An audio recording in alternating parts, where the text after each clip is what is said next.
On T2, what happened is Jim called me. We talked about the film. He said, I want to use the melody. I don't want to use anything else. And I was sort of in shock, you know. So what I did is I then went away and started to think according to the script of how is this script different than Terminator? And there were some interesting things that came up, and part of the differences between the two films are what dictated where I went with the music. Jim is very interesting that way because he's very concerned about the overuse of melody.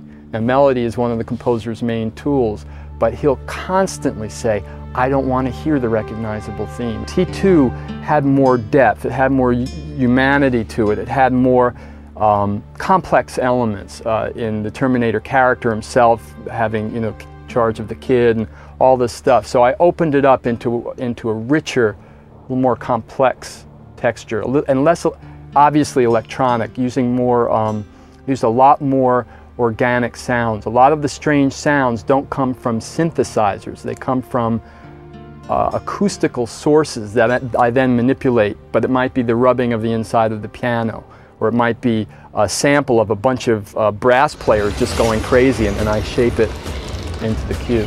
So I was working 7 days a week, 20 hours a day for at least the last 3 weeks.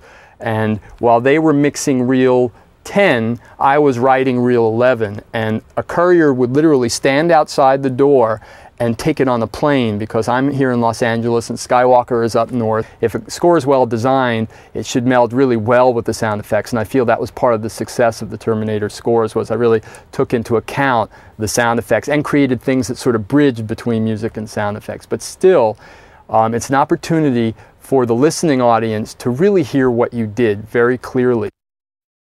Gary Summers, at a given moment in the film, he's got my 6 music tracks, and he's actually working and trying to get the music to help the scene. Well, we had the music spread out in different layers, as you say, like the strings or percussive instruments and things like that, and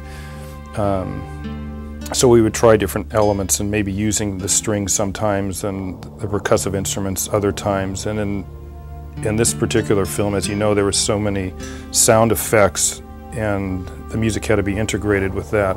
The reason we isolate the various elements is that until you hear the sound effects on the film, you can never tell. You could be like let's take the desert sequence. There's a very hushy string sound in there.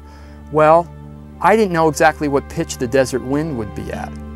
So Gary had to have the freedom when he heard everything together to say, gee, the wind is burying the strings, but the guitar is cutting through. So I need a little less guitar and a little more strings. And that's really up to what's happening at the moment.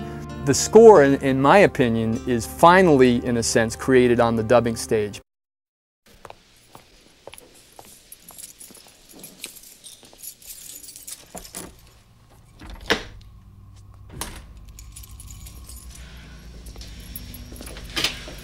Time to take your meds, Connor.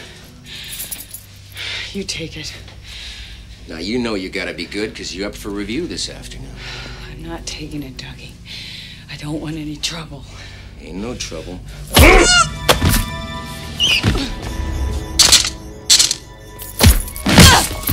Yeah, zapper.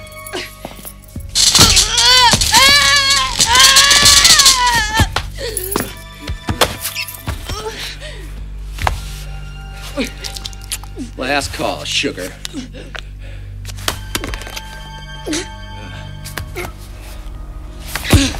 Sweet dreams.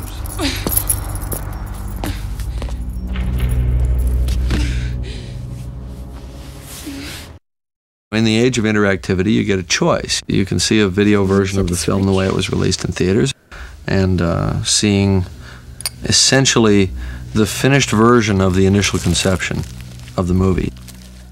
In a sense, giving you a look behind the curtain on the creative process that got us to the version of the film that we released. By putting everything back in, you see the ideas that were being explored. A more embellished version that has you know, sort of more anecdotal information, and you see the pieces that were taken out. In a sense, I think it's a good lesson for people who are interested in film to see what is necessary and what is not. Tell a story.